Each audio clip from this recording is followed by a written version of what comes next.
আসসালামু আলাইকুম গাইজ, সবার কি অবস্থা? তো আজকে আমি যাইলাম শাহিদগা। তো শাহিদগা লইয়া আর নতুন কিছু হওয়ার মতন নাই এবং দেখানির মতন নাই। সিলেটবাসী আমরা যারা আছি সবাই এই শাহিদগার সাথে মোটামুটি পরিচিত। শাহিদগার হাইরে আমারও একটু খাওয়া আছিল, তো ভাবলাম পাশাপাশি আপনারাও এক নজরে দেখাইলেই। আম্বরখানা থেকে রিক্সা লইয়া আর একবারে আইলাম শাহিদগা। তো ফাইনালি আইয়া পৌঁছে গেলাম শাহিদগা। তো আমি আমার কাজটা সারিলাই, তারপরে আপনারা ঘুরাই একটু দেখানোর চেষ্টা করবো।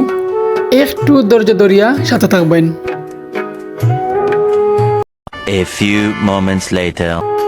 আলহামদুলিল্লাহ, কাজ শেষ করিয়া আবার ব্যাক করতে শাহিদগা।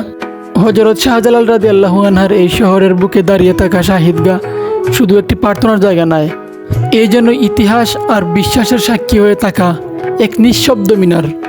যদিও এই শাহিদগা নির্মিত হয়েছিল মুঘল আমলে, কিন্তু আজও সেই ইতিহাসের সাক্ষী হয়ে দাঁড়িয়ে আছে নিবিড় অবিচলভাবে।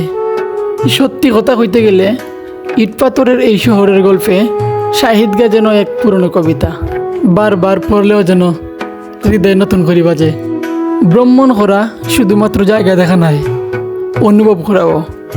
আর শাহিদগা তা শুধু দেখা নাই, হৃদয়ে ধারণ করার মতো একটা অভিজ্ঞতা। শাহিদগা এটা খালি একটা জায়গা নাই, এটা একটা অনুভব, একটা ইতিহাস, একটা আত্মিক শান্তির জায়গা। সময়ের সাথে অনেক কিছু পাল্টে গেছে, কিন্তু শাহিদগা রয়ে গেছে সেই চিরন্ত সৌন্দর্য আর ইতিহাস লইয়া।